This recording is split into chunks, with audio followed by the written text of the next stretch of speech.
नमस्कार दोस्तों, one day exam स्टूडेंटा में आज आप सबका स्वागत है। आज हम चाइल्ड डेवलपमेंट एंड पेडोलॉजी में चैप्टर 3 इंटेलिजेंस करेंगे।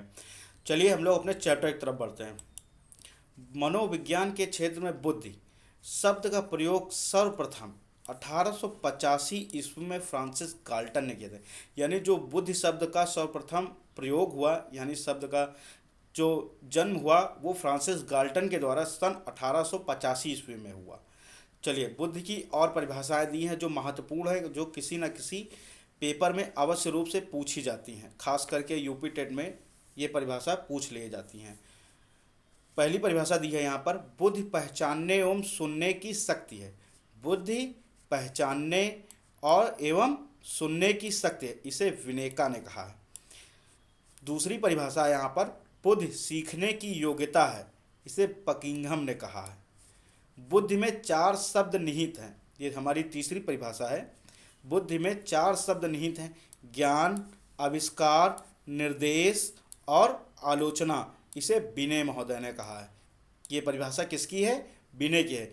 बुद्धि में 4 शब्द निहित हैं, ज्ञान, आविष्कार, निर्देश, आलोचना। यह परिभाषा बिने महोदय की है। तो चौथी यानी 4 है, बुद्धि समायोजन, अधिगम और आमूर्त चिंतन की योग्यता है, इसे फ्रीमैन ने कहा। यानी आमूर्त चिंतन मतलब जब बच्चा सृजन करने लगे, यानी कुछ एक्टिविटी उसके मन में चलने लगे, वो अधिगम में अमूर्त चिंतन कहलाता है। यानी बुद्धि समायोजन, अधिगम और आमूर्त चिंतन की योग्यता है, इसे फ्रीमैन ने कहा है। बुद्धि एक व्यक्ति की नवीन परिस्थितियों से अनुकूल करने की सामर्थ्य है। यानी बुद्धि एक व्यक्ति की नवीन परिस्थितियों से अनुकूल करने की सामर्थ्य, इसे स्टर्न ने कहा है। यानी एक व्यक्ति है, वो जब किसी नवीन परिस्थितियों में जाता है, वहाँ अपने आप को अनुकूल कर ले, यानी उस परिस्थिति के अनुसार ढाल ले। बुद्धि के प्रकार, थॉर्नडाइक ने बुद्धि के 3 प्रकार बताए, ये महत्वपूर्ण है। थॉर्नडाइक ने बुद्धि के 3 प्रकार बताए। कौन कौन सी? पहली है यांत्रिक बुद्धि, इसे मूर्त बुद्धि भी कहते हैं और स्थूल बुद्धि भी कहते हैं। दूसरी है अमूर्त बुद्धि, तीसरी है सामाजिक बुद्धि। यानी थॉर्नडाइक ने बुद्धि के 3 प्रकार बताए हैं। यांत्रिक बुद्धि, इसको मूर्त बुद्धि भी कहते हैं, स्थूल बुद्धि भी कहते हैं, और दूसरी है अमूर्त बुद्धि, और तीसरी यानी थर्ड सामाजिक बुद्धि होती है।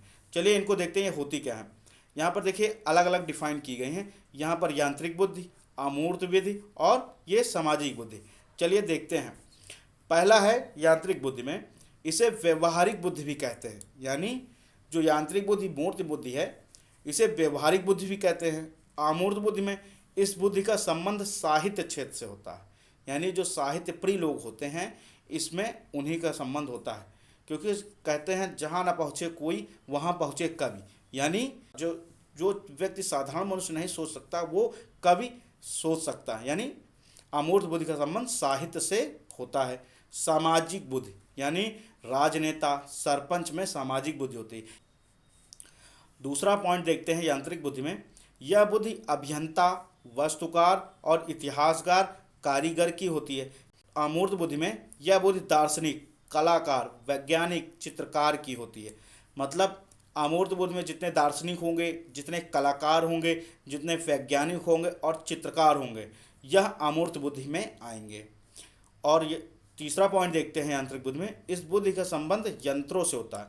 और अमूर्त बुद्धि में जिस व्यक्ति में तर्क, वितर्क, चिंतन करने की योग्यता हो, उसमें अमूर्त बुद्धि होती है। यानी जिसमें सोचने की शक्ति होती है, वह अमूर्त बुद्धि कहलाती है। बुद्धि को प्रभावित करने वाले कारक, बुद्धि को कौन कौन से कारक प्रभावित करते हैं, चलिए देखते हैं। पहले वातावरण, दूसरा है वंशानुक्रम, तीसरा है वातावरण एवं वंशानुक्रम के अंतःक्रिया। वातावरण, देखिए बुद्धि को वातावरण कैसे प्रभावित करता है। आप कोई बच्चा है, नवजात बच्चा, उसे आप जिस माहौल में रखेंगे, वह धीरे धीरे उसी माहौल यानी उसी वातावरण, उसी समाज को अपना लेगा। चलिए अगला पॉइंट देखते हैं, बुद्धि के प्रमुख सिद्धांत।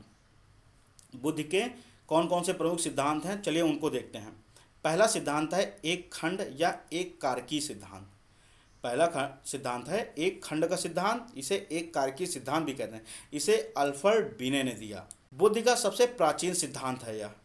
बुद्धि एक अविभाज्य इकाई है, इसे निरंकुशवादी सिद्धांत भी कहते हैं। दूसरा है द्विखंड या द्विकारकी सिद्धांत। द्विखंड या द्विकारकीय सिद्धांत, इसे स्पीयर महोदय ने दिया था। किसने? स्पीयर मैन महोदय ने दिया था। इनके अनुसार बुद्धि दो कारक से मिलकर बनी होती है, यानी बुद्धि में कितने कारक होते हैं? दो कारक होते हैं। पहला कारक है सामान्य कारक, दूसरा है विशिष्ट कारक। सामान्य कारक जन्मजात कारक और महत्वपूर्ण कारक होता है। जो हमारा ये जी फैक्टर होता है, इसे जी फैक्टर से प्रदर्शित करते हैं सामान्य कारक में। तो यह जन्मजात कारक होता है और यह महत्वपूर्ण होता है। और जो दूसरे नंबर पर है विशिष्ट कारक या एस फैक्टर, इसका निर्माण जी कारक के अनुसार होता है, इसे अर्जित करना पड़ता है। यानी जो विशिष्ट कारक है ये हमें अर्जित, समाज के द्वारा या अपने ज्ञान के द्वारा या बुद्धि के बल पर अर्जित करना पड़ता है, उसे विशिष्ट कारक कहते हैं। से तीसरा है त्रिखंड या तीन तत्व या त्रिकारकीय सिद्धांत। त्रिखंड, तीन तत्वों या त्रिकारकीय सिद्धांत, इसे भी स्पीयर मैन ने दिया है। इसमें भी बुद्धि के तीन कारक बताए गए हैं।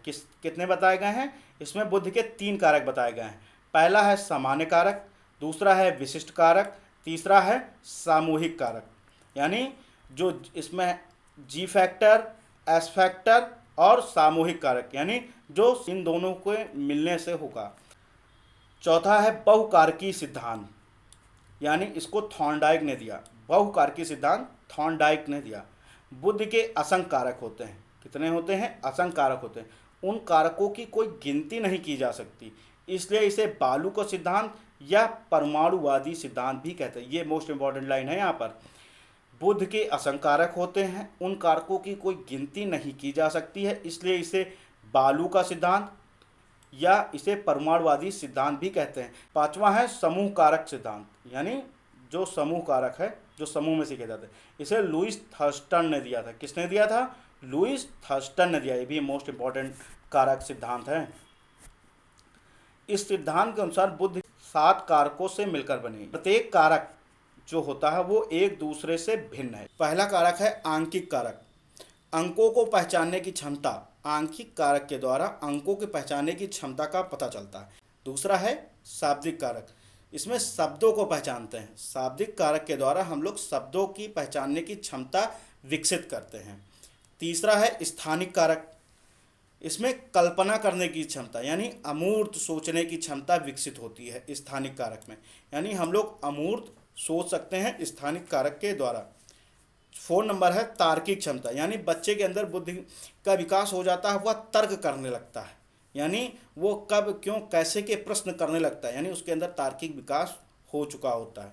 5वां है शब्द प्रवाह कारक, यानी बच्चा बोलने में चालाकी सीख चुका है, वह एक शब्द एक वाक्य को एक प्रवाह से बोल सकता है शब्दों के, यानी वो जो शब्द बोलेगा वो चतुराई भरे भी हो सकते हैं।